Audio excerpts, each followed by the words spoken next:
الحمد لله وكفى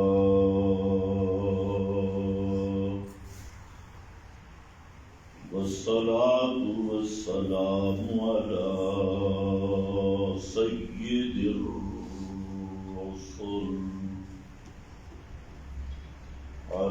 سيد الرسل وخاتم الأنبياء.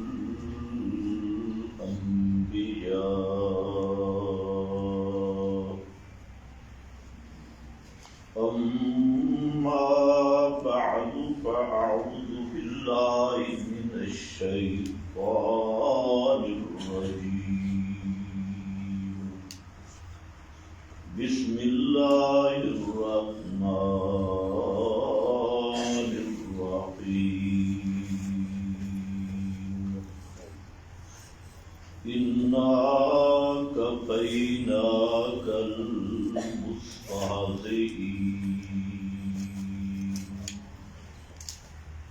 سبحان ربك رب العزة عما يصفون وسلام على المرسلين والحمد لله رب العالمين.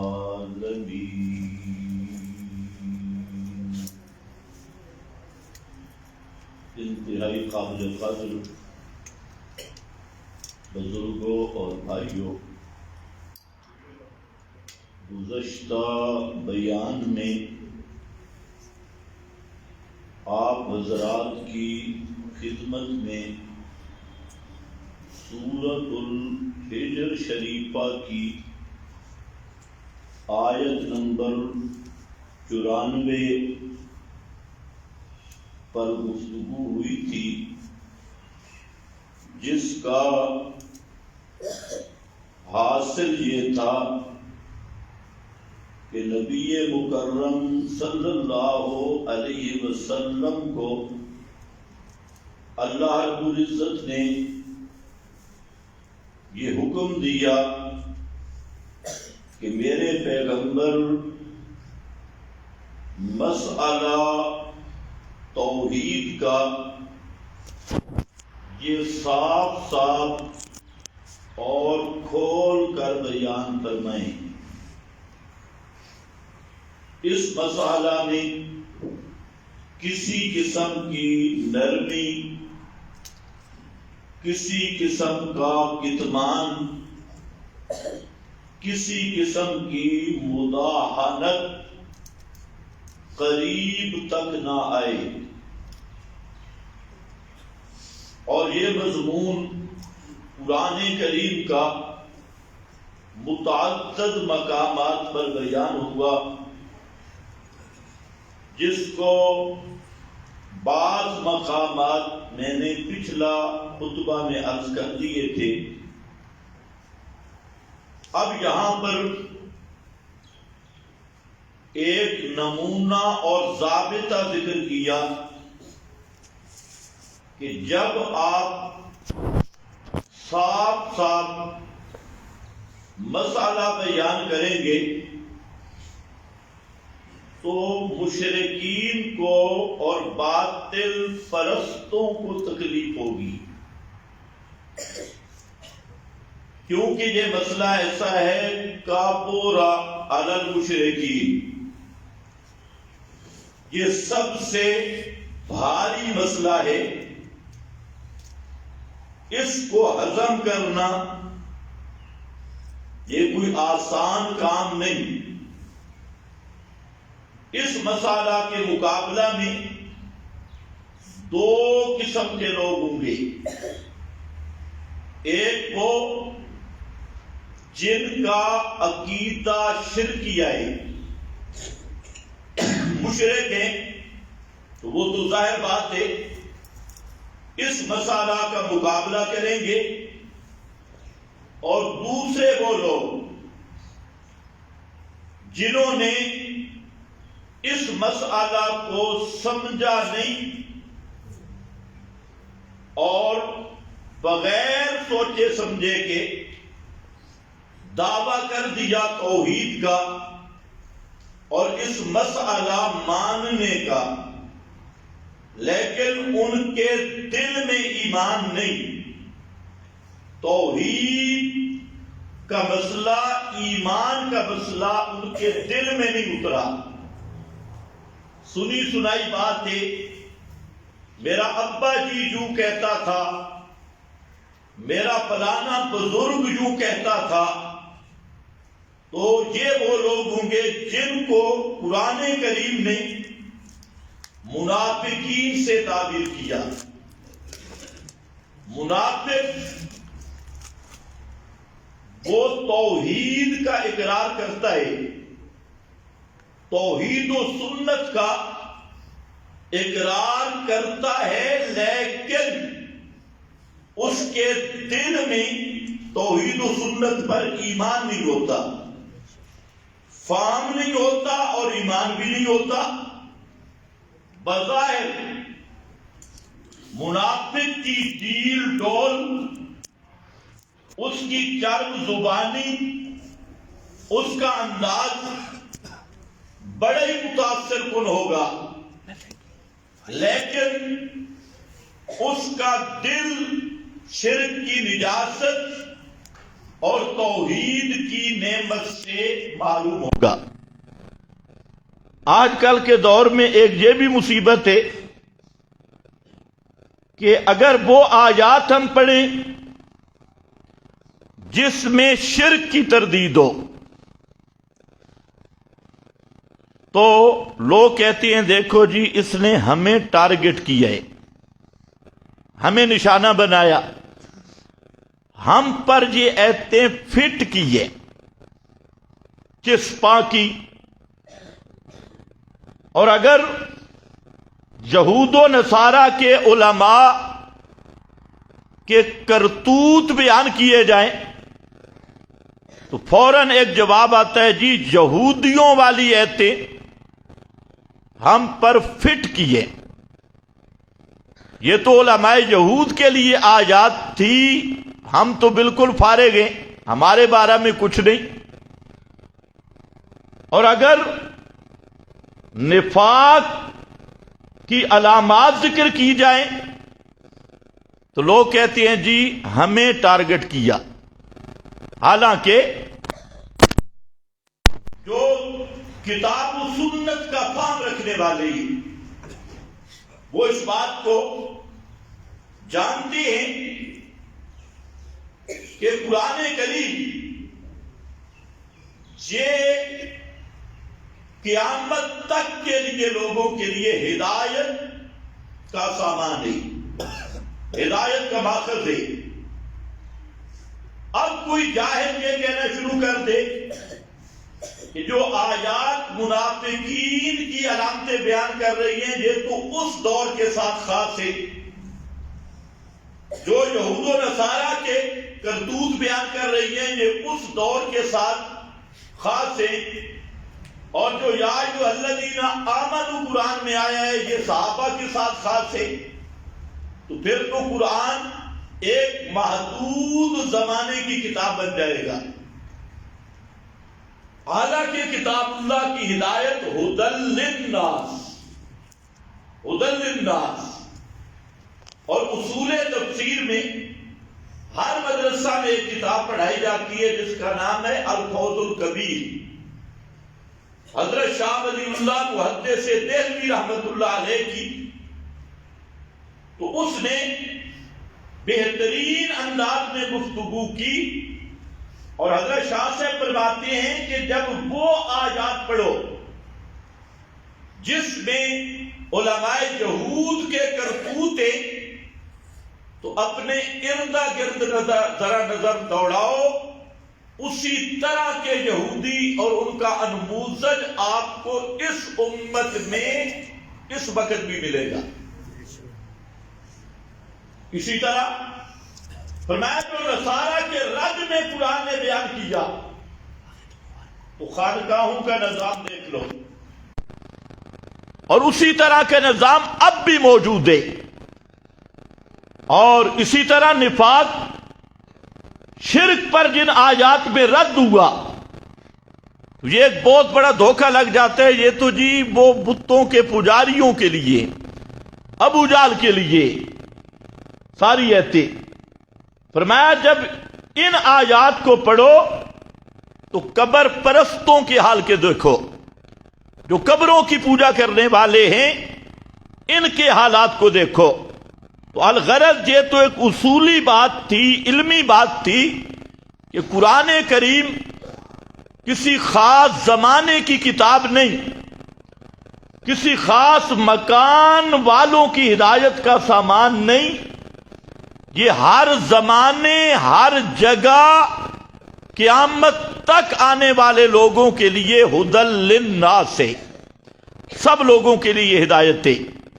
چاہیے تو یہ قرآن کریم کو ہم اپنا مرشد مان کر، اگر ہمارے اندر کوئی غلطی ہے تو ہم اس کو دور کریں، قرآن پاک کی آیات پڑھ کر سن کر ہمارے اندر جو کمزوری ہے اس کو دور کرنے کی کوشش کی جائے، یہ نہیں کہ قرآن کو بدل دیا جائے۔ تو خود تو بدلتے نہیں، قرآن کو بدل دیتی۔ یہ کسی اللہ والے نے عجیب جملہ کہا، تو قرآن میرا بھائی یہ اصلاحی نصاب ہے، ہمیں اپنے اعمال کو قرآن کے میزان پہ پیش کرنا چاہیے، اپنے عقائد کو قرآن کے میزان پر پیش کرنا چاہیے۔ ہاں یہ بات بالکل صحیح ہے کہ آیات کا مفہوم بدلنا اور خواہ گھسیٹ کر کسی پہ فٹ کرنا، یہ بھی پرلے درجے کی نادانی اور حماقت ہے۔ لیکن جو قرآن بیان کر رہا ہے اس کو یہ کہہ دینا یہ تو ان کے بارے میں ہے کہ ہمارے بارے میں نہیں، یہ تو اتنی بڑی جہالت ہے جس کا کوئی دنیا میں علاج نہیں۔ بہرحال دو طبقے وہ توحید والے مسئلہ کے مقابل آئیں گے، لیکن کب؟ جب فَاصْدَعْ بِمَا تُؤْمَرْ پہ عمل ہوگا، کھول کر مسئلہ بیان کیا جائے گا۔ اسی لیے آپ کی زندگی کو دیکھیں، یہی دو طبقے تھے، ایک شرک کے مریض، چاہے وہ مکہ کے مشرک، یہودی، نصرانی، اور دوسرے نفاق کے مریض، عبداللہ ابن ابی کی پارٹی۔ یہ پیغمبر کریم کے مقابلہ میں آئے، یہود، نصارہ اور مشرکین نے مل کر اسلام کو وہ نقصان نہیں پہنچایا اور اہل اسلام کو وہ نقصان نہیں پہنچایا جتنا منافقین نے پہنچایا۔ سب سے زیادہ نقصان اسلام کو وہ منافق جو 5 وقت کے نمازی بھی تھے، ان کے ظاہری طور پہ توحید و سنت کے نعرے بھی تھے، لیکن صحابہ کرام، جماعت المسلمین، ان کو سب سے بڑا نقصان ان منافقوں نے پہنچایا۔ تو یہ دو طبقے ہمیشہ مسئلہ کو برداشت نہیں کرتے۔ مشرک کہتے ہیں مسئلہ بیان ہی نہ ہو، اور منافق کہتے ہیں اس طرح بیان ہو کہ کسی کو تکلیف بھی نہ ہو۔ مسئلہ بیان کرو لیکن تکلیف کسی کو نہ ہو، سب راضی ہوں۔ اور اپنی اسی فنکاری کو وہ کہا کرتے تھے انما نحن مصلحون، ہم کون ہیں جناب؟ مصلحون، ہم تو صلح کلی ہے، ہم تو اصلاح کرنے والے اور خیر خواہی کرنے والے۔ اور یہ جو توحید کو کھول کے بیان کرتی ہیں، یہ کون ہے؟ یہ ہے السفہاء، یہ بے وقوف ہے معاذ اللہ۔ یہ بیان کرنے والے یہ بے وقوف ہے، ان کا عقل نہیں. اور ہماری جو رلی ملی پالیسی ہے، یہ پالیسی ہے انما نحن مصلحون، ہم بڑے خیر خواہی والے، اصلاح والے، اور مصلح ہیں ہر ایک کے ساتھ جوڑ رکھنے والے. تو یہ اپنی وہ تعریف کرتے. اللہ نے فرمایا الا انہم ہم المفسدون، خبردار یہ جو دعویٰ کر رہے ہیں نا مصلحون، سب سے بڑے فساد کی جڑ یہ ہے. الا انہم ہم المفسدون ولکن لا یشعرون، سب سے بڑے فسادی یہ ہیں. یہاں لا یعلمون نہیں ذکر کیا، لا یشعرون. شعور جانوروں کو بھی ہوتا ہے، فرمایا یہ جانوروں سے بھی بدتر ہے. اور کہتے کیا ہیں؟ ہم ہیں اصلاح والے، ہم ہیں جوڑ پیدا کرنے والے، اور ہمارا پیغام محبت بھرا ہے، درد بھرا ہے. وہ درد بھرا نہیں، وہ گند بھرا پیغام ہے. درد بھرا پیغام مسئلہ توحید کو ڈنکے کی چوٹ پہ بیان کرنا. اب ایک تسلی دی. یہی چند آیات ہیں جن کا ترجمہ آپ کے سامنے رکھنا چاہتا ہوں اسی سورۃ الحجر کی. جب مسئلہ بیان ہوگا تکلیف شروع ہو جائے گی. یہ نہیں ہے کہ مسئلہ بیان بھی ہو اور سارے کہیں سبحان اللہ، سوال ہی پیدا نہیں ہوتا. جب کسی پیغمبر نے بھی مسئلہ بیان کیا اذا ہم فریقان یختصمون، دو پارٹیاں بن کے فوراً لڑنے لگی. حضرت شیخ القرآن رحمت اللہ علیہ، ان کی تقریر نیٹ پر موجود ہے، فرماتی ہیں کہ ہم جب تقریر کرتے اور کوئی لڑائی ہو جاتی، پسٹل شسٹل آ جاتے، استرے شسترے چاقو شاقو چلنے لگتے، تو ہم سمجھ جاتے کہ مسئلے کا حق بیان ہو گیا ہے، مسئلہ اب بیان ہوا ہے. اور جہاں کچھ نہ ہوتا تو ہم سمجھتے مسئلہ بیان نہیں ہوا. فرماتے ہیں میں نے ملتان میں تقریر کی، اور اس تقریر میں لا تنکحوا المشرکات پر یہ آیت پڑھی کہ مشرکہ عورتوں سے نکاح نہیں، اور مشرک مردوں سے بھی نکاح مسلمان کا نہیں. یہ آیت پڑھی، اور اس پر شاہ عبد القادر کا حاشیہ پیش کیا کہ شاہ عبد القادر کیا کہتا ہے، جس کا خلاصہ یہ کہ پہلے اس آیت کے نزول سے پہلے مسلمان اور مشرک میں رشتہ ناتا جائز تھا، اس آیت سے حرام ٹھہرا.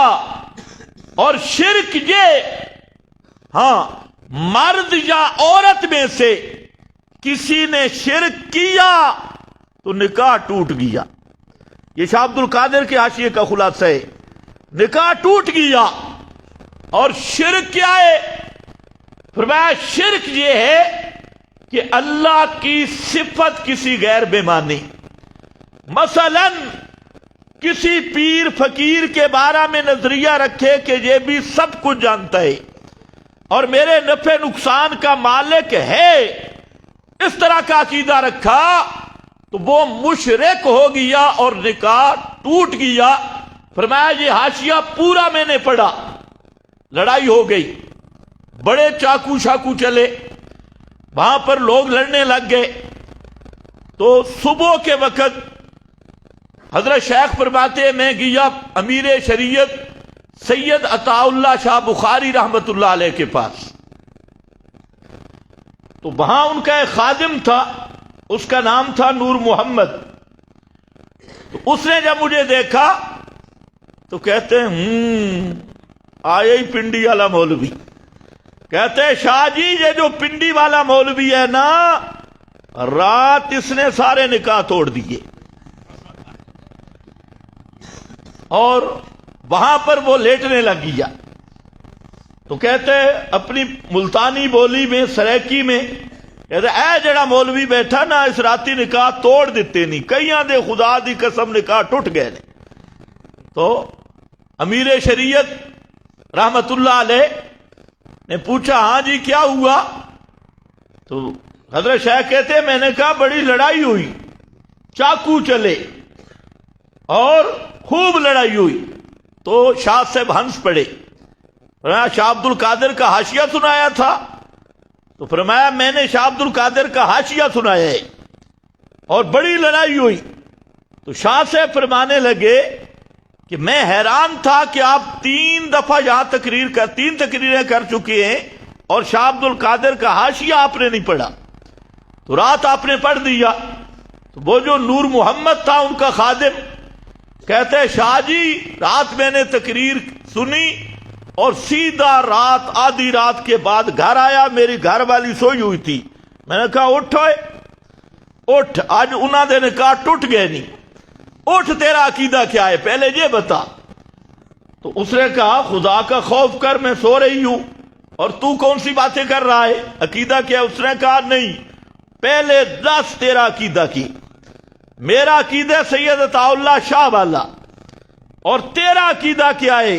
اگر بیان کر نہیں تو پہلے بھی نکاح ٹوٹ گئے اور مجھے بھی شک ہے پتہ نہیں ہمارا بھی رہا کہ نہیں. تو اس نے کہا میرا وہی عقیدہ ہے جو تیرا ہے. تو کہتے ہیں تب جا کے مجھے سکون آیا. تو وہ ایسے مذاق میں بات کر رہا تھا, یہ شیخ القرآن کی تقریر موجود ہے جب مسئلہ حق بیان ہوتا ہے. آج بعض لوگ یہ بیان کر رہے ہیں کہ شاہ صاحب پر گولیاں چلی, کیوں چلی؟ شیخ القرآن پہ استرے چلے, کیوں چلے؟ کوئی زمین کا جھگڑا تھا؟ دکانوں کا جھگڑا تھا؟ کیوں چلے شیخ پہ استرے؟ کیوں چلے سید عنایت اللہ شاہ بخاری رحمہ اللہ پہ گولیاں؟ وہ اسی پہ عمل تھا, فاصدع بما تؤمر وأعرض عن المشرکین. اسی مسئلہ کو ڈنکے کی چوٹ پر بیان کرنا. تو اس لیے میرا بھائی یہ وہ مسئلہ ہے جس میں ذرا بھی مداہنت قابل قبول نہیں. اس پر آیات سن چکی ہو. فرمایا جب مسئلہ بیان ہوگا تو کیا ہوگا؟ سبحان اللہ. کیا ہوگا؟ 2 طبقے مخالف ہوں گے, مشرک بھی منافق بھی, دونوں برداشت نہیں کریں گے. اب ان کی کارروائی کیا ہوگی؟ کیا کریں گے وہ؟ فرمایا سب سے بڑا مسئلہ کہ اثر کو ختم کرنے کے لیے جو ہتھیار ہے وہ ہے جھوٹے الزامات, جھوٹے اتہامات, بہتانات, گھڑ گھڑ کے جھوٹ جس کا تصور ہی نہیں, حاشیے خیال میں بھی نہیں. ملا بھی جھوٹ بولے گا, پیر بھی جھوٹ بولے گا, اور مرید بھی. جب پیر خود کذاب ہو تو اس کے مرید تو ماشاءاللہ اس سے بھی 4 قدم آگے نکل جاتی ہے. تو پیر کذاب کے مرید وہ بھی جھوٹے ہوں گے. ملا اور چودھری وہ کذاب کے جو چمچہ گیر ہیں وہ بھی جھوٹے اور کذاب ہوں گے. تو وہ کذب اعتراضات کا ایک سلسلہ ہوگا. سورۃ الانعام میں نبی کریم علیہ السلام پر ان بدبختوں کے 63 کے قریب اعتراضات کا ذکر ہے. 63 کے قریب ایک صورت میں. آپ خود اندازہ کریں, آپ کی عمر بھی 63 سال ہے. پوری زندگی اعتراضات کا سامنا ہے. کبھی یہ اکابر کا منکر ہے, اعتراض ہو رہا ہے, سورہ بقرہ اٹھائیں, اس میں ایک پورا مضمون ہے نبی کریم علیہ السلام پر اعتراضات. اور اعتراض کرنے والے کون ہیں؟ بڑے بڑے پیر, بڑے بڑے مولوی, بڑے بڑے چودھری. یہ اعتراضات کر رہے ہیں اور اعتراضات خالص جھوٹ پہ مبنی. مثلا ان کا اپنا دل بھی مانتا تھا کہ ہم جھوٹ بول رہے ہیں نبی کریم علیہ السلام کے بارے میں کہ یہ مجنون ہے، پاگل ہو گیا ہے معاذ اللہ. اب یہ اعتراض آپ صلی اللہ علیہ وسلم کے بارے میں کسی کا دل مانے گا؟ ان کا دل بھی دل نہیں مانتا تھا. اعتراض یہ پاگل ہے جی، یہ پہلے اکابر کا منکر ہے. حضرت ابراہیم پہلے انبیاء وہ جو مسئلہ بیان کرتے رہے، پہلے اکابر جو مسئلہ بیان کرتے رہے، یہ اس نے نئے مسئلے نکالے ہیں، یہ ان کا منکر ہے. مثلا حضرت ابراہیم کہتے تھے اونٹ کا گوشت حرام ہے، یہ کہتے ہیں حلال ہے. یہ اعتراضات تھے کہ حضرت ابراہیم کہتے تھے اونٹ کا گوشت. تو مشکل ہو گیا ہے کام. آپ کو تو مشکل پیش نہیں آنی چاہیے. ابھی تو میں 2 ایتیں بڑی مشکل پیش کروں گا. یہ تو وہ سٹیج ہے جہاں پر قرآن آپ سنتے ہیں اور ہم پورا قرآن بیان کرتے ہیں، آدھا آدھا نہیں. اب توجہ فرمائیں. اونٹ کا گوشت جی ان کے مذہب میں حرام تھا، اس نے کیا کر دیا؟ حلال. یہ اعتراض ہے. تو خلاصہ یہ کہ پہلے اکابر کے خلاف ہے. پہلے انبیاء کا قبلہ بیت المقدس تھا، اور توبہ توبہ توبہ توبہ توبہ استغفر اللہ، اس نے بیت المقدس کو چھوڑ کے کعبۃ اللہ کو قبلہ بنا لیا. حالانکہ ان بے ایمانوں نے تورات میں پڑھا تھا کہ یہ نبی ذو قبلتین ہوگا، 2 قبلوں والا نبی. وہ پڑھ چکے تھے، لیکن پھر بھی عوام کو اشکارنے کے لیے اور عوام کو گرفتار کرنے کے لیے پروپیگنڈا مہم میں بہت آگے تھے کہ دیکھو جی انبیاء کا قبلہ چھوڑ دیا. اچھا اس کو اب مکے کی یاد آ رہی ہے، یہ مکے اپنے وطن کی یاد ستا رہی ہے. اس طرح کے اعتراضات جن کا نہ منہ نہ متھا، نہ سر نہ پاؤں، اور سینکڑوں اعتراضات، بڑے بڑے اعتراضات.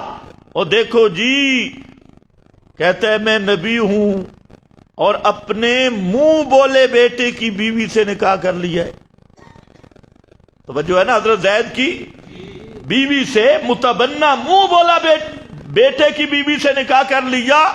یہ اعتراض کس کا تھا؟ منافقین کا. یہ اعتراض کس کا تھا؟ تو اب دونوں طبقے متحرک ہوئے، منافق بھی مشرک بھی. اعتراض در اعتراض در اعتراض. اور قرآن کریم میں اللہ نے کیا سبق دیا؟ بہت سارے اعتراضات وہ ہیں کہ ان کا اعتراض ذکر کر کے اللہ نے فرمایا قل، میرے پیغمبر اس اعتراض کا جواب دو.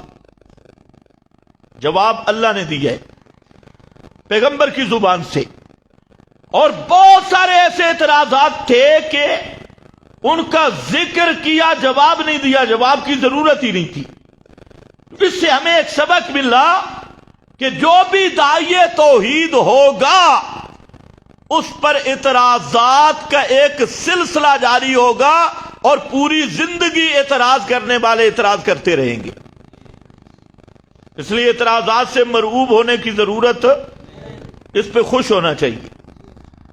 اور ہر اعتراض کا جواب دینا بھی ضروری نہیں کہ جس کی کوئی حیثیت نہیں وہ بھی اٹھ کے اعتراضات کرے، باتیں بنائے. تو ایسے آدمی کو جواب دینے کی ضرورت نہیں. ہاں جو کوئی قابل جواب اعتراض ہو اس کا جواب دینا چاہیے.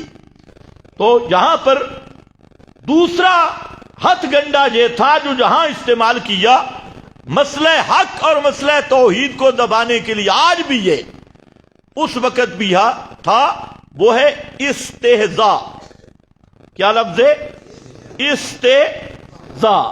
کسی چیز کو مذاق بنا لینا، مسخری بنا لینا. مذاق کرنا، اور وہ بھی آپ صلی اللہ علیہ وسلم پر مذاق کرتے. دیکھو جی یہ کہتے ہیں میں نبی ہوں، حالانکہ ہمارے طائف اور مکہ میں بڑے بڑے سردار ہیں جن کے پاس مال بھی ہے، سرداری بھی ہے، ان کو نبوت نہیں ملی، اور ایک یتیم کو نبوت مل گئی جس کے پاس مال نہیں، جس کے پاس دولت نہیں. تو اس پہ وہ مذاق کرتے. دیکھو جی یہ کہتے ہیں میں رسول ہوں، نبی ہوں، صحابہ پہ مذاق. یہ کہتے ہیں ہم بڑے ہدایت والے. اگر ہدایت باقی محمد کی دعوت ہدایت ہوتی لسبقونا، تو سب سے پہلے ہم اس کو قبول کرتے، ہم بڑے لوگ ہیں. تو یہ استہزاء کا ایک سلسلہ جاری ہوا، اور اعتراضات اور استہزاء یہ وہ دو چیزیں ہیں جو داعی کے دل کو توڑنے والی ہے. اور داعی بھی ہو خیر خواہ، ہمدرد، اور اس کی دعوت کو مذاق بنا دیا جائے اور الٹے سیدھے اعتراضات کیے جائیں، تو اس سے طبی طور پر دل پریشان ہوتا ہے. اللہ رب العزت نے جہاں فرمایا میرے پیغمبر آپ مسئلہ بیان کریں اور بک بک کرنے والوں کی طرف توجہ ہی نہ دیں، یہ جو مذاق کر رہے ہیں، جھوٹ بول رہے ہیں، انا کفیناک المستہزئین، ان کو مجھ پہ چھوڑ دے، تیری طرف سے میں اللہ ان پر کافی ہوں. یہ ہے وہ تسلی.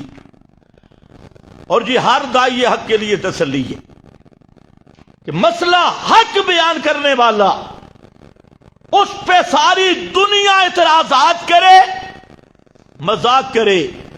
مذاق کرنے والوں کو اللہ خود مذاق بنا دیتا ہے، اعتراض کرنے والوں کو اللہ ذلیل کر کے رکھ دیتا ہے. جو مسئلہ توحید سے ٹکراتا ہے، یہ مسئلہ توحید کی فطرت ہے. اور اس دور میں بھی اس کے نمونے اگر اپنے اردا گرد غور کرو گے تو آنکھوں سے دیکھ لو گے کہ جو مسئلہ حق، مسئلہ توحید کے داعی یا مسئلہ توحید کے مقابل آیا، اللہ نے سر عام اس کو ایسا ذلیل کیا کہ اس کی نظیر پہلے کہیں بھی نہیں ملے گی. یہ آنکھوں دیکھا حال ہوگا. انا کفیناک المستہزئین، المستہزئین الذین یجعلون مع اللہ الہا آخر. یہ کون ہے مستہزئین؟ وہ جو اللہ کے سوا کسی اور کو بھی ما فوق الاسباب سمیع مانتی ہے، جو اللہ کے سوا کسی اور کو بھی ما فوق الاسباب بصیر مانتے ہیں، ما فوق الاسباب علیم مانتے ہیں، ما فوق الاسباب متصرف مانتے ہیں.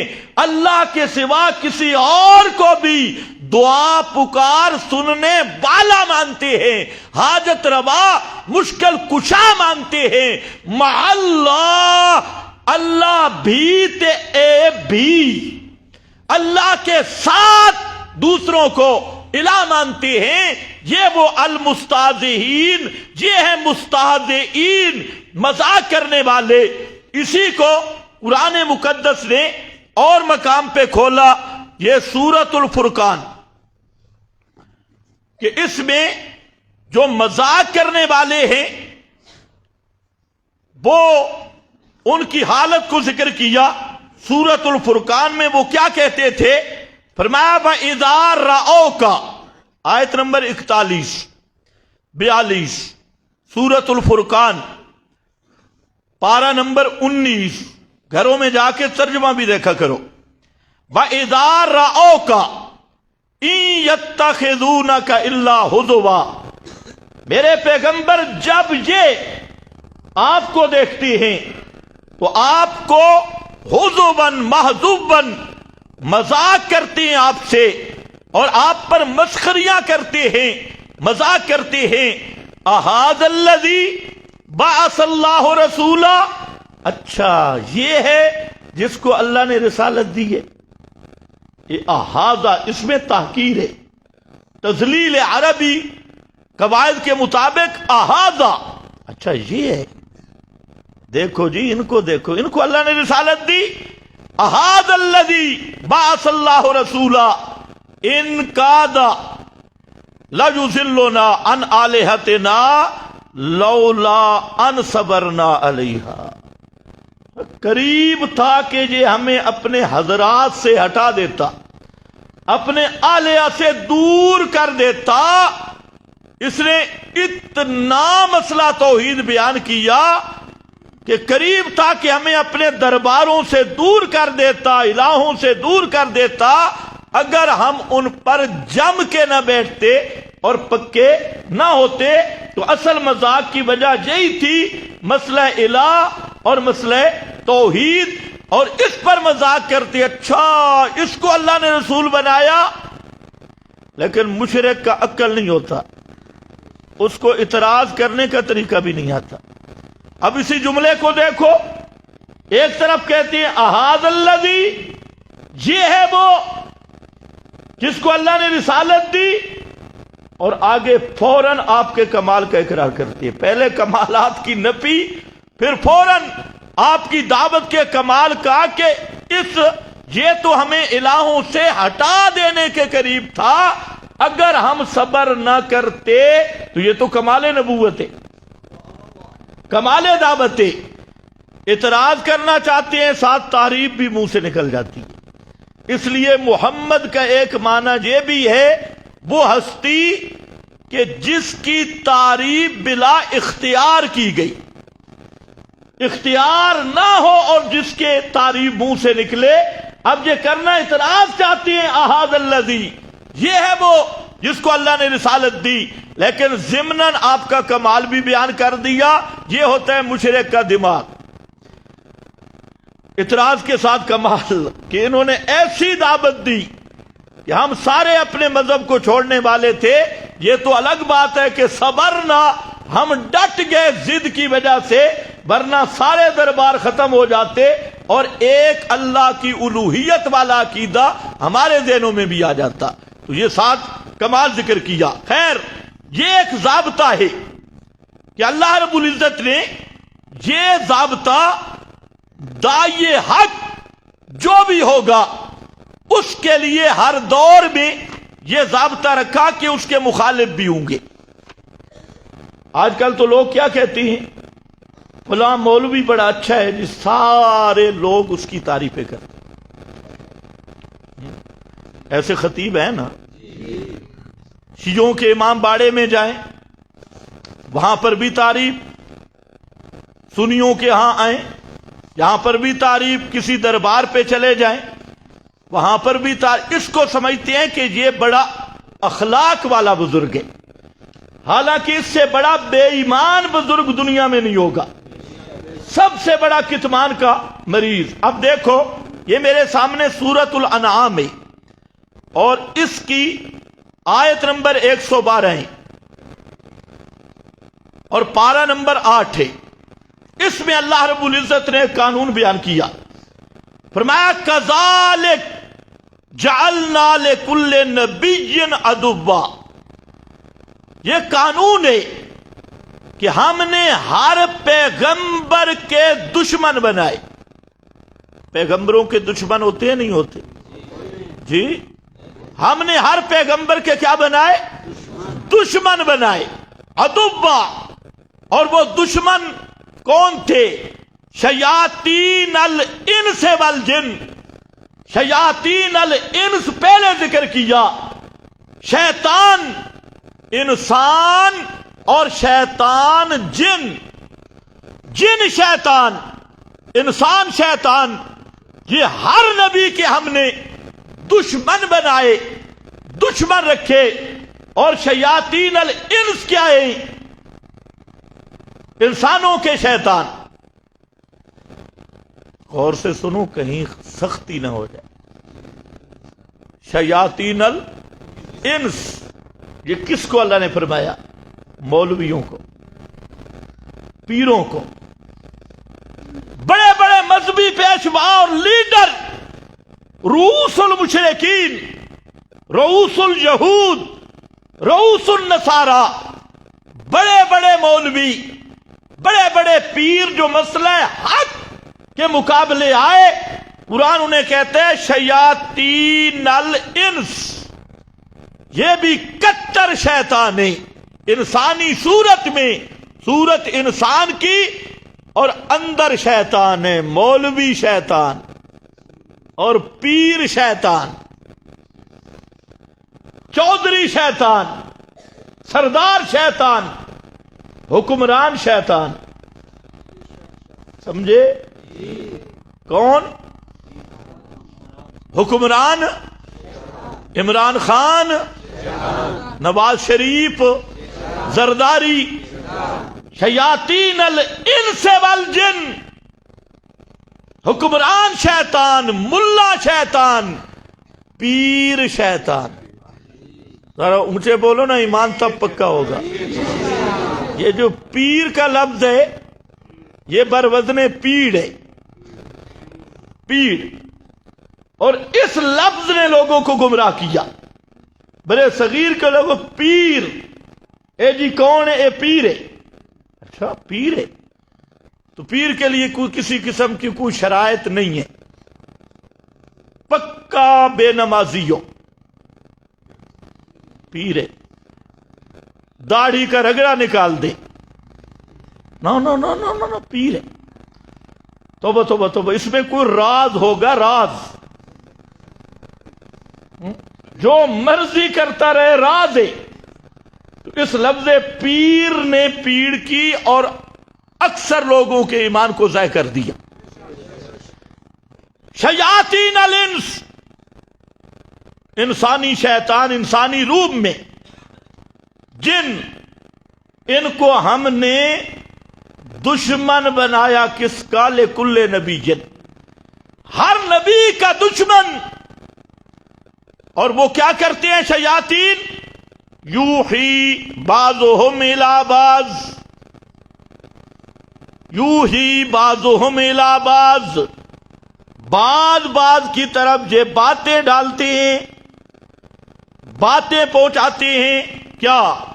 زخرف القول، زخرف القول، زخرف قول کا معنی جو بظاہر بڑی خوبصورت، بڑی اچھی گفتگو، سونی گفتگو، میٹھی میٹھی گفتگو، بڑی پیاری، ظاہر بڑا اچھا، لیکن اس کا جو حقیقت ہے اندر بڑا باطل، حقیقت بڑی باطل، بڑی بدصورت۔ زخرف القول، زخرف القول کا معنی توجہ ہے نا، ظاہر تو بڑا خوبصورت، آدمی باتیں سنے ابو زید سروجی کی تو لگتا ہے بھئی اس سے بڑا جنید بغدادی دنیا میں کوئی نہیں ہے، سب سے بڑا نیک پاس، اور اندر نرا بھیڑیا، قلوبہم قلوب الذئاب۔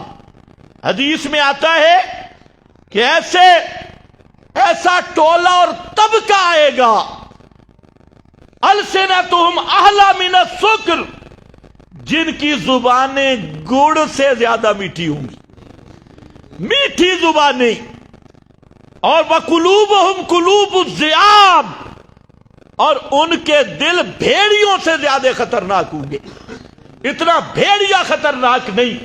زخرف القول کا یہی معنی ہے، فرمایا یہ جو جن شیطان، انسان شیطان ہیں، یہ اپنے مریدوں، اپنے مقتدیوں، اپنی عوام کے سامنے جھوٹ بول کر اور دجل کر کے ایسی چکنی چپڑی باتیں کرتے ہیں کہ جن کی کوئی حقیقت نہیں ہوتی، اور وہ زہر پر خوبصورت کیپسول چڑھاتے ہیں اور اوپر سے لیبل لگا دیتے، ہوتا نرا گندے، جھوٹ، شرک، کفر، نفاق، اور اس پر عنوان چڑھاتے ہیں اصلاح کا۔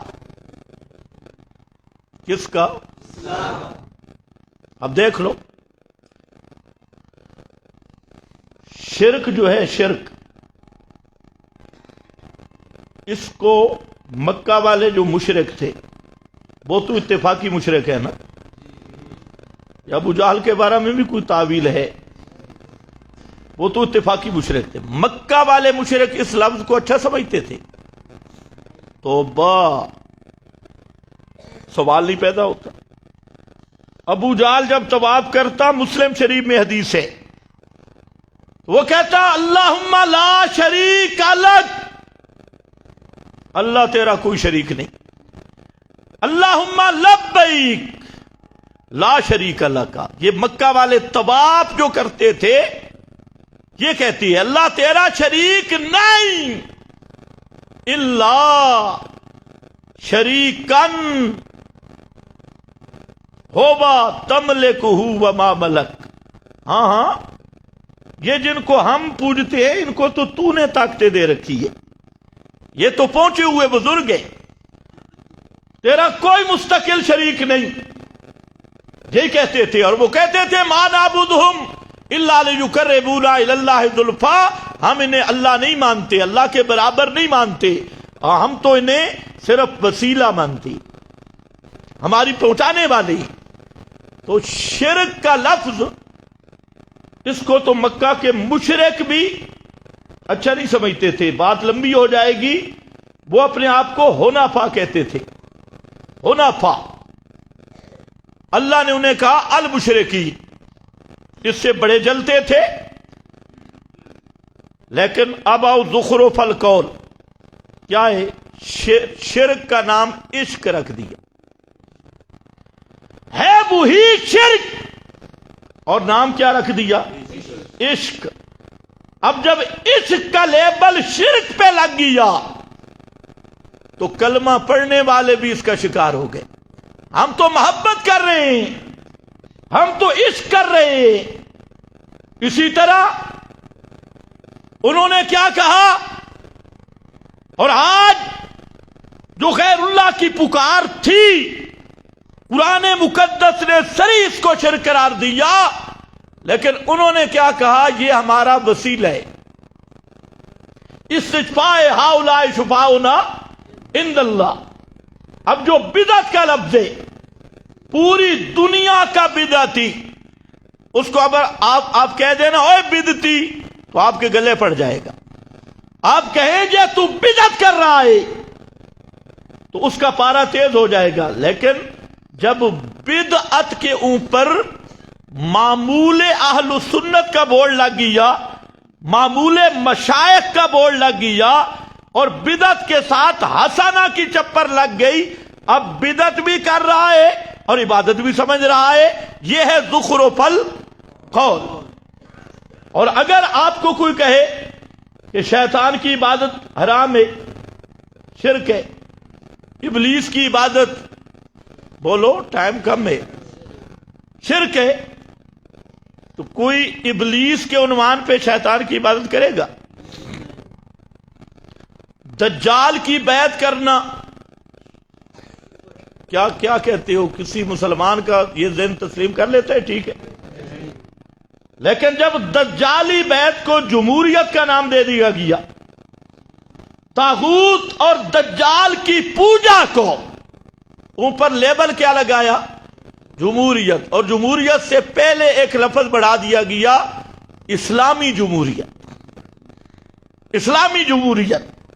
اب اس کو سب نے قبول کر لیا۔ یہ ہوتا ہے زخرف القول، کہ اوپر اچھا لیبل اور نیچے نرا گند، نیچے نرا گند، عنوان بدل بدل کر گند کو لانا، اور شرک کفر نفاق پر اچھے پردے ڈالنا اور سنہری پردے ڈالنا۔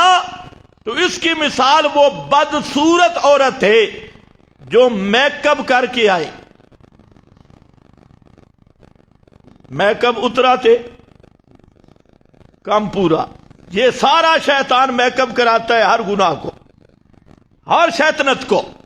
یہ ہے زخرف القول، غرورا، دھوکہ دینے کے لیے۔ تو ہر نبی کہ اللہ نے دشمن بنائے، تو دشمن ہونا عیب کی بات ہے؟ کسی کے دشمن ہو تو عیب کی بات ہے؟ یہ تو سب سے زیادہ دشمن کس کے تھے؟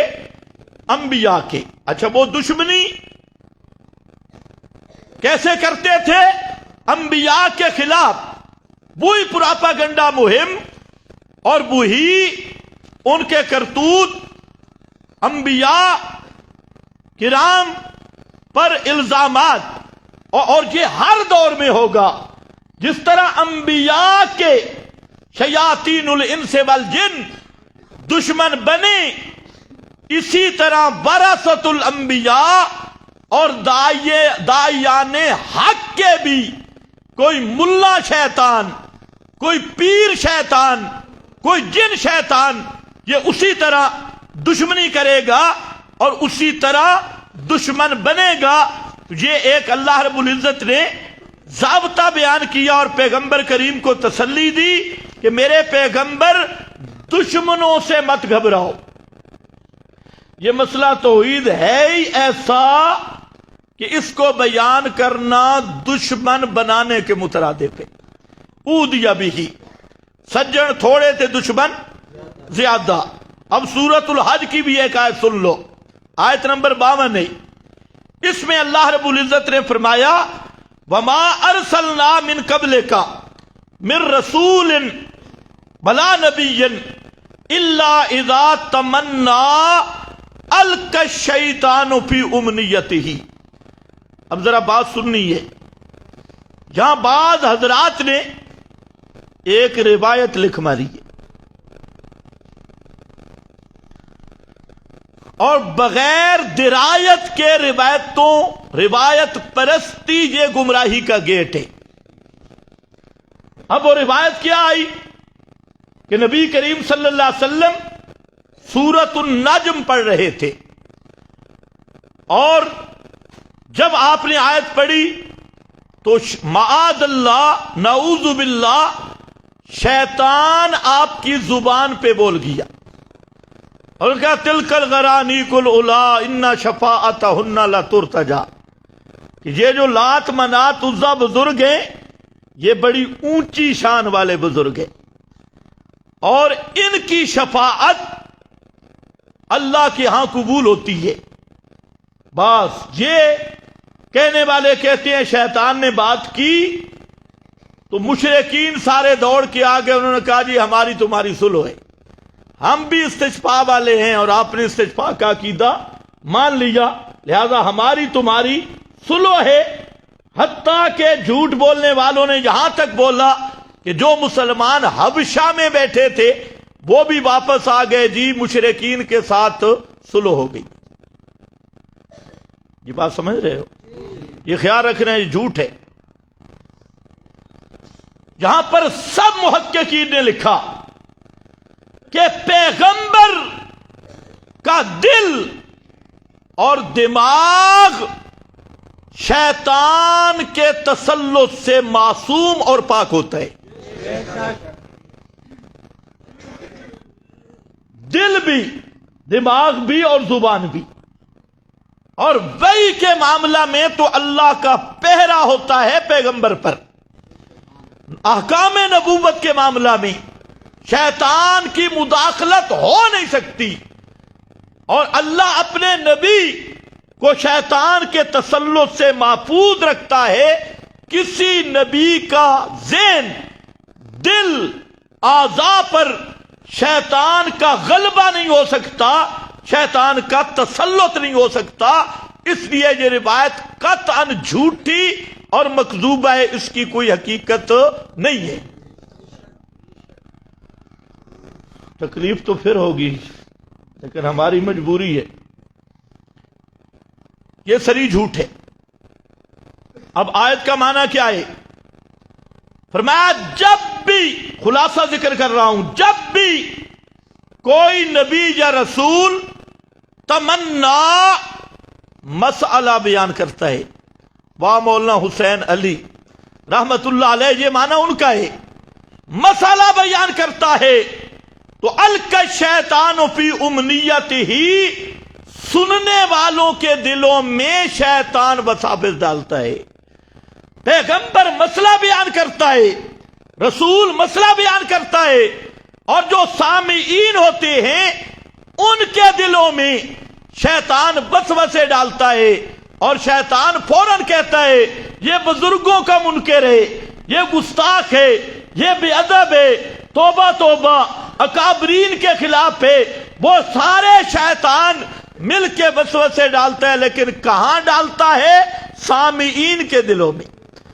پھر سامعین دو قسم کے ہوتے ہیں، ایک سامعین وہ ہوتے ہیں جو مسئلہ سمجھنے کی غرض سے آتے ہیں، ان کے دل میں مسئلہ سمجھنے کا درد ہوتا ہے، تو اللہ تعالی ان کے دلوں سے شیطان کے وساوس دور کر کے اپنی آیات کا مسئلہ پکا کر دیتا ہے۔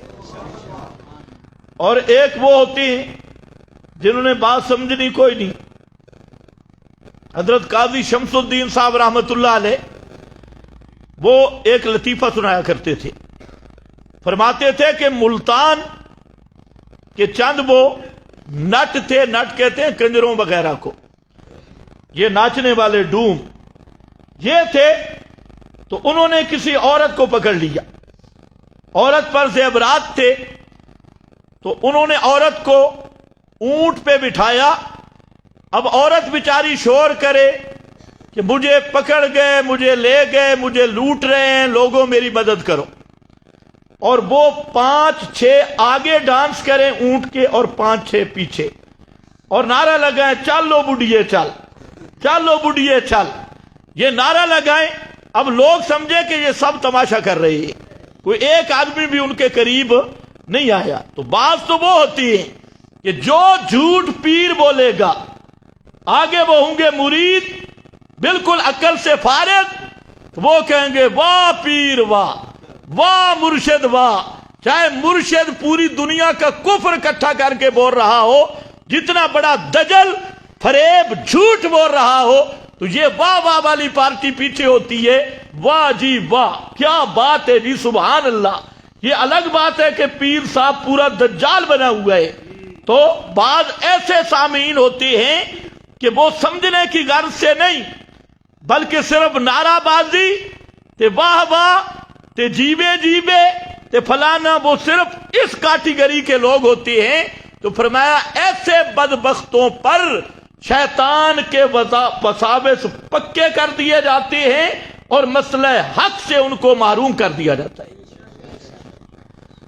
لیکن ہوا ہے ہر پیغمبر کے ساتھ، اور یہی کام ہوگا ہر داعیے حق کے ساتھ۔ بولو، یہی کام ہوگا ہر داعیے حق کے ساتھ۔ آپ بھی دعوت دیں گے تو یہ پارٹیاں آپ کو بھی ملیں گی، ہر زمانے میں ملیں گی، یہ پہلے بھی ہوتا رہا۔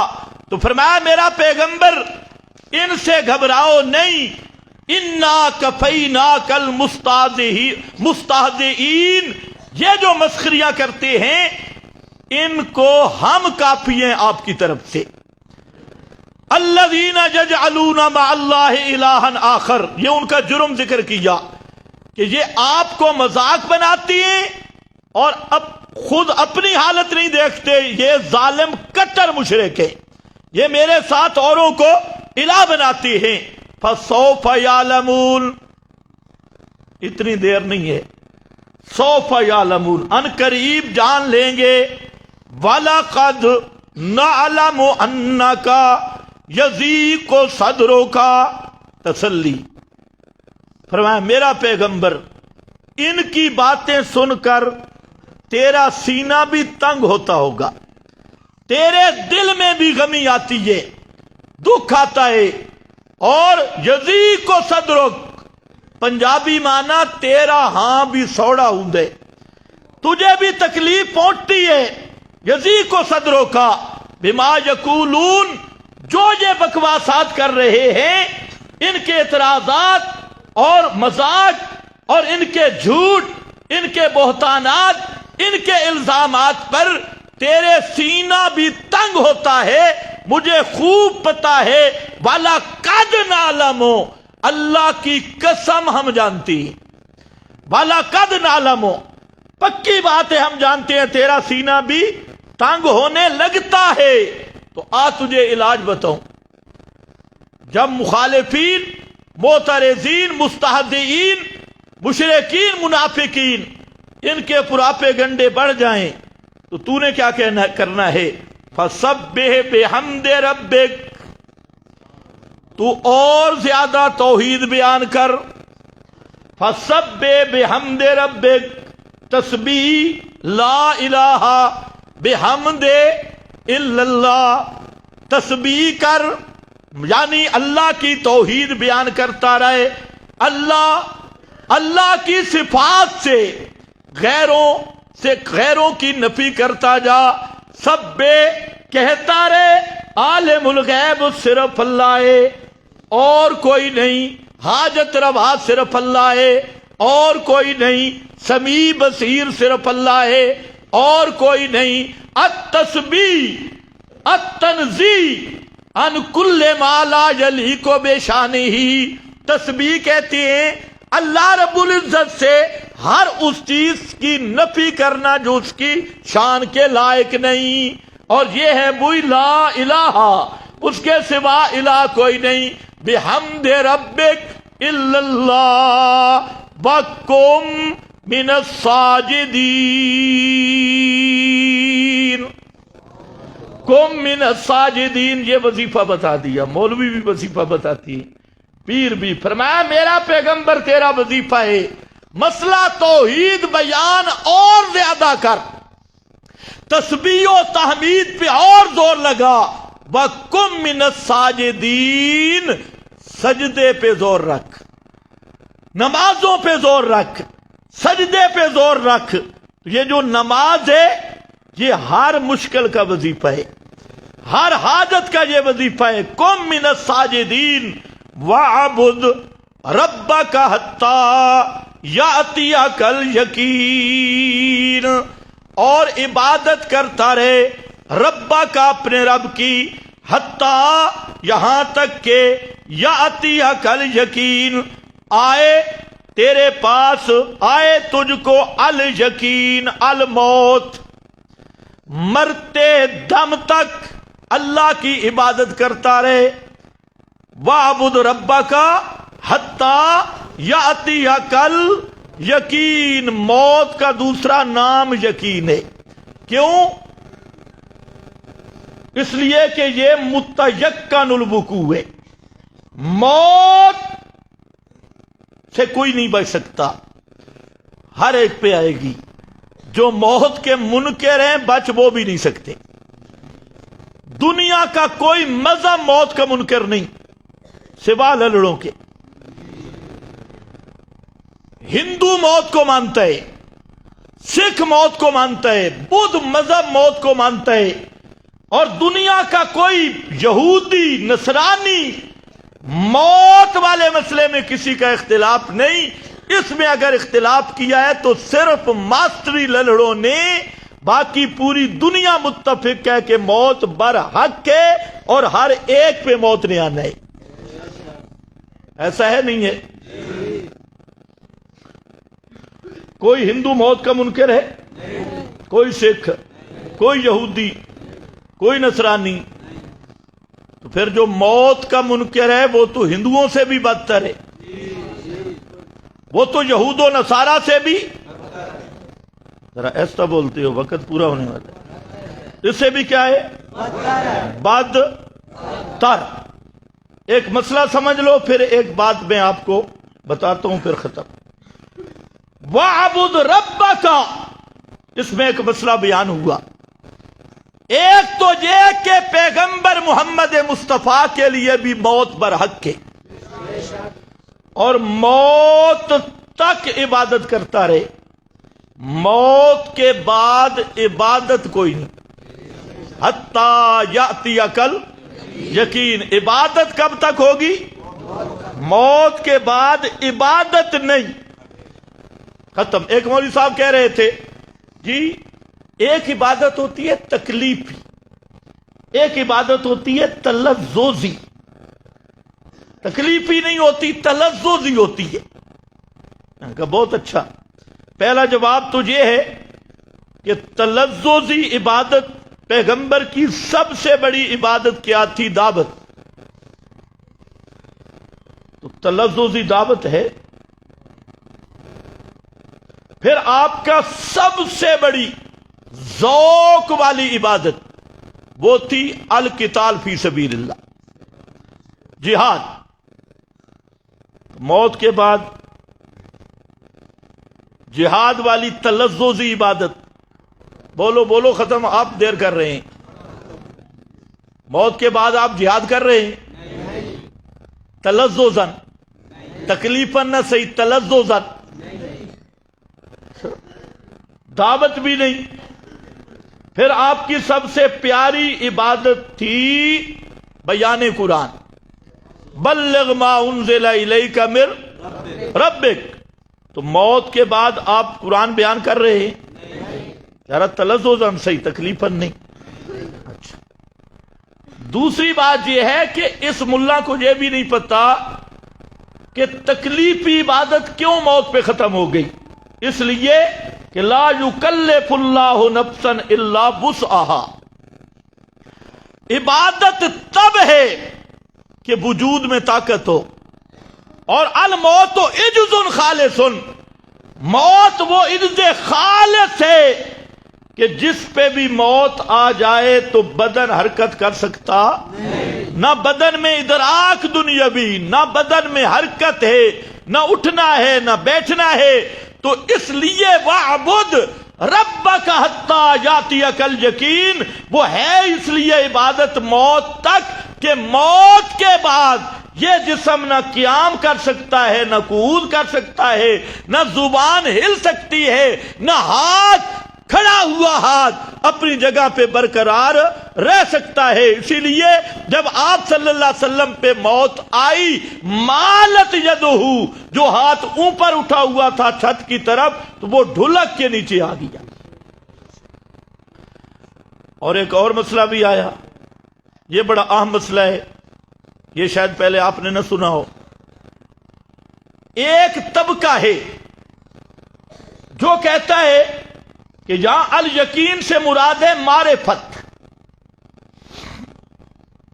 اور وہ کہتے ہیں جب آدمی مجاہدہ کرتا ہے تو ایک مقام پہ پہنچ جاتا ہے، اور اس مقام پر جب پہنچتا ہے تو عبادات ساری ساکت ہو جاتی ہیں. اس لیے آپ نے خصوصاً پیروں سے یہ سنا ہوگا کہ یہ پیر صاحب جو ہیں نماز کیوں نہیں پڑھتے، کہتے ہیں یہ نماز مدینے میں پڑھتی. اور بعض کہتے ہیں یہ پہنچا ہوا بزرگ ہے، اس کو نمازوں کی کیا ضرورت، عبادات کی کیا ضرورت، پہنچا ہوا بزرگ ہے. یہ بیماری یہودیوں میں تھی، اور یہودیوں سے ان کی اگلی نسل میں آئی. کس میں؟ آپ تو بولو کس میں؟ اور پھر ان کی اگلی نسل میں آئی، اور اب یہ بیماری تمہارے اندر بھی آ گئی. اب یہاں پر آ گئی کہ ایسا مقام آ گیا، یہ جی مرشد پاک ہے، پیر طریقت ہے، اور اس کا منصب یہ ہے کہ یہ نماز اس پہ معاف ہو گئی ہے. اس لیے مسجد ساتھ کھڑی ہے، اذان ہو جائے گی، پیر صاحب اٹھ جائیں گے، کیونکہ نماز تو معاف ہے.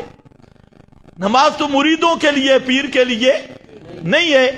اور یہ ایک ایسا مقام معرفت ہے جہاں جا کے پیر داڑھی منڈوا دے یا کٹوا دے، تم نے سبحان اللہ کی صدائیں نہیں چھوڑنی، کیونکہ یہ پہنچا ہوا بزرگ ہے. یہ پہلے پہنچے ہوئے بزرگ کس کے ہوا کرتے تھے؟ بولو نا یار، کچھ انصاف بھی کرو. یہ پہنچے ہوئے بزرگ پہلے کہاں ہوا کرتے تھے؟ اور جو ہمارے بزرگ تھے، ایک دفعہ ولی کامل حضرت سید عنایت اللہ شاہ بخاری رحمت اللہ علیہ یہ نیچے اترنے لگے مسجد میں، تو سیڑھی سے پاؤں پھسلا اور حضرت گر گئے. صبح کی نماز تھی، گر گئے اور یہ ہڈی ٹوٹ گئی، یہ بازو ٹوٹ گیا، خون بھی آیا، ان کو پتہ نہیں چلا، ٹوٹا، پوری ہڈی ٹوٹ گئی.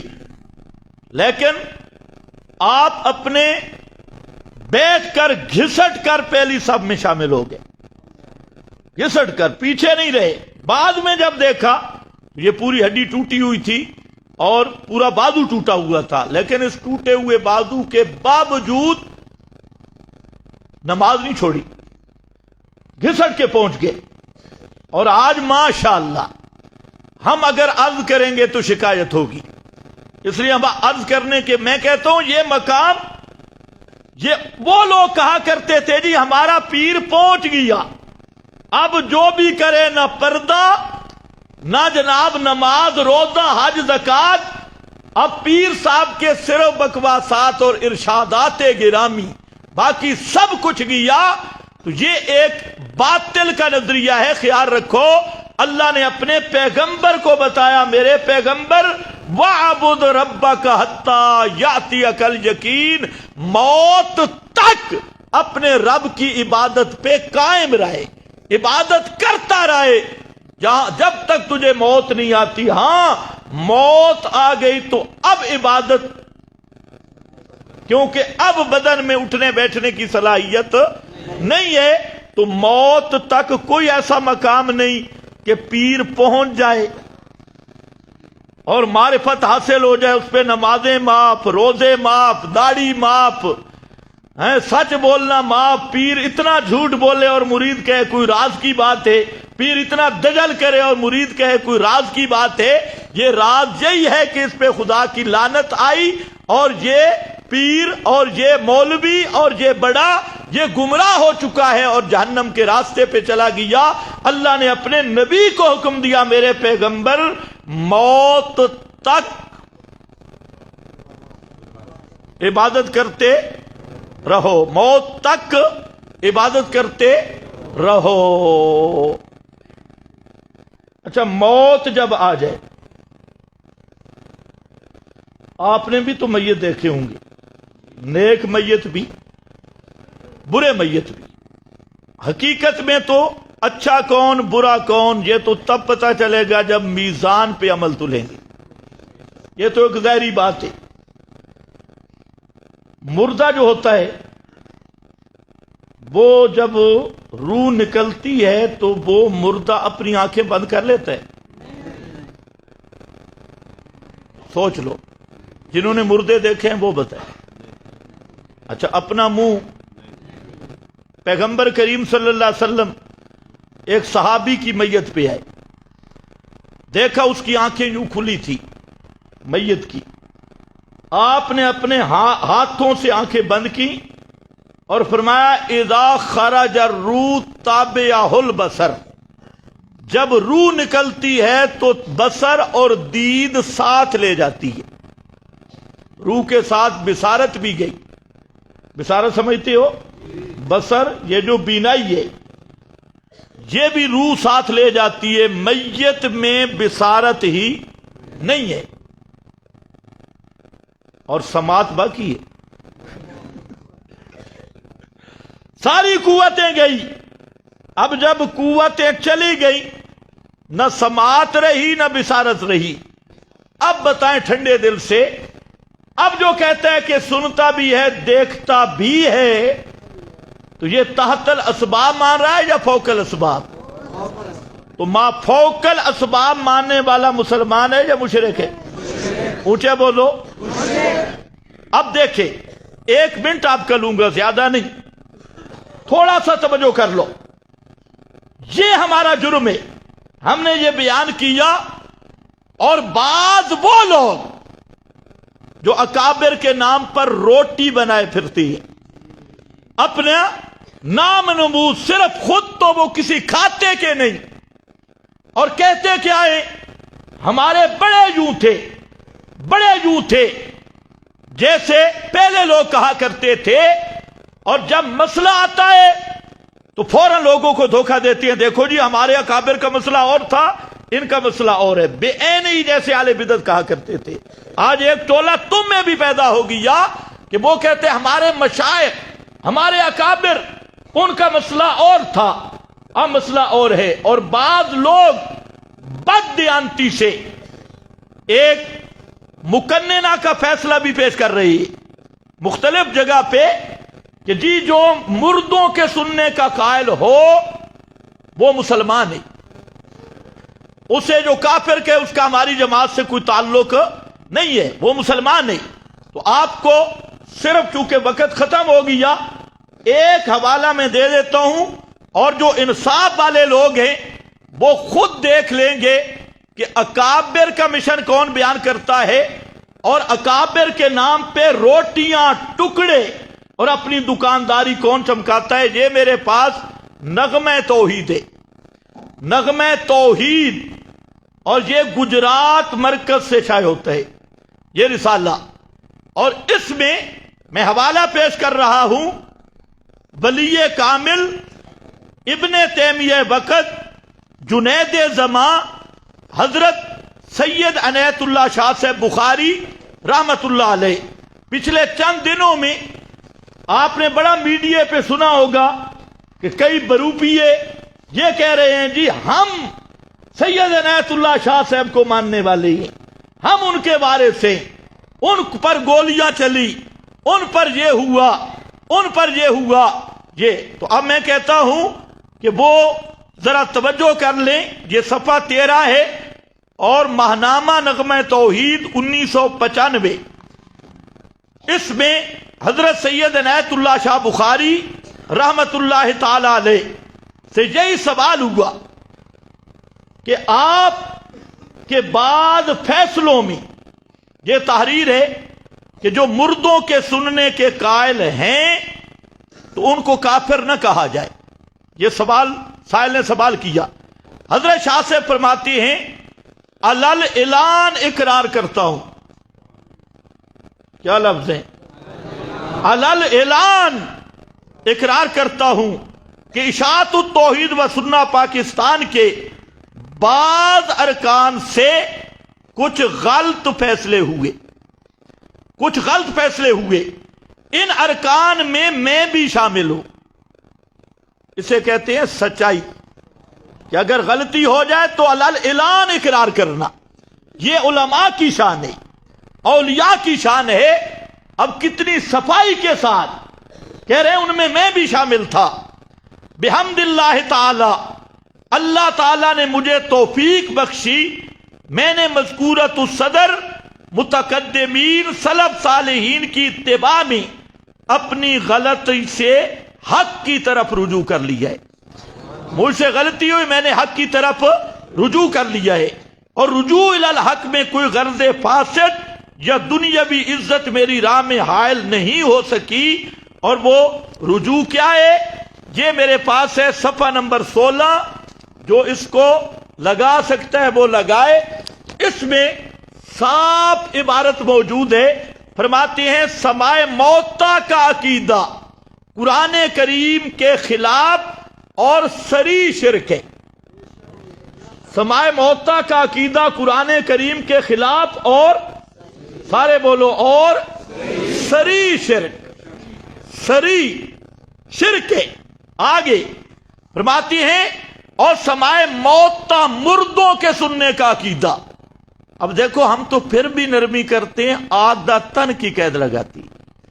کس کی؟ عادتن کی. لیکن حضرت شاہ صاحب کی عبارت میں عادتن کی قید بھی نہیں، لفظوں میں مذکور نہیں. تو فرمایا اور سماع موتا کے عقیدے کو میں ہی شرک نہیں کہتا. قرآن کریم میں خود اللہ کریم نے اسے شرک سے ہی تعبیر کیا ہے. میں اسے شرک نہیں کہہ رہا، اللہ نے قرآن کریم میں اس کو شرک سے تعبیر کیا کہ جن کے بارے میں تمہارا یہ عقیدہ ہے کہ وہ ہماری پکاریں دعائیں درخواستیں سنتے ہیں، قیامت کے دن وہ خود تمہارے اس شرک کی تردید کریں گے.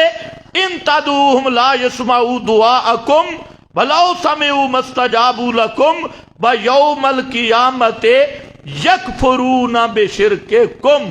تو حضرت شاہ سے فرما رہے ہیں کہ مردوں کے سننے کے عقیدے کو صرف میں شرک نہیں کہتا، قرآن شرک کہتا ہے. کون کہتا ہے؟ قرآن شرک. اور آگے آیت کیا پڑھی؟ بَيَوْمَ الْقِيَامَةِ يَكْفُرُونَ بِشِرْكِكُمْ. یہ تو صرف ایک حوالہ ہے، اس پر 20 حوالہ جات موجود ہیں.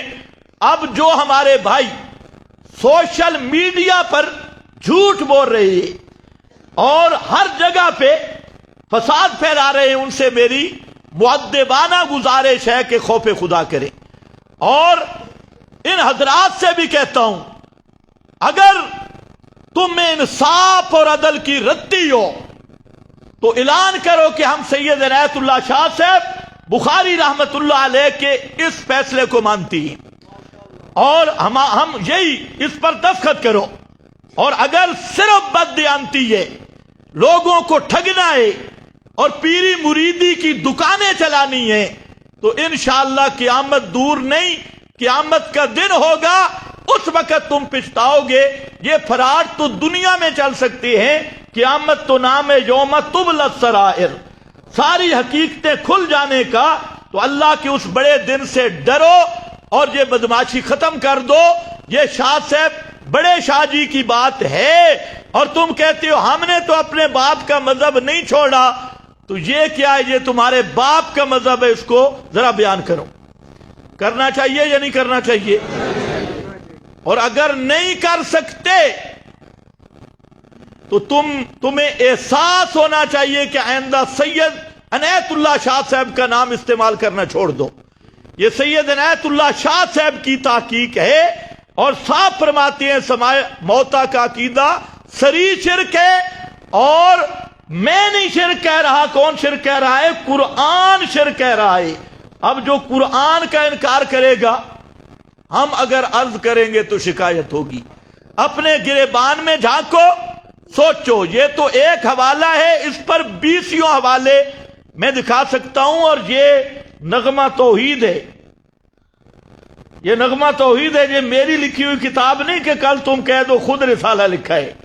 اور یہ نغمہ توحید گجرات سے آیا ہے، اور اس نغمہ توحید میں اور بھی بڑے شعر چھپے ہیں، وہ بھی اگر ضرورت پڑی تو میں لاؤں گا۔ میں آخر پہ بات کرتا ہوں ان سب فیس بک کی کھلاڑیوں پہ۔ اب یہ جو جماعتی مسائل ہیں، ہم نہیں چاہتے کہ اس کو سٹیج پہ لایا جائے، اور سب سے میں گزارش یہ کرتا ہوں کہ آپ بھی مہربانی کریں۔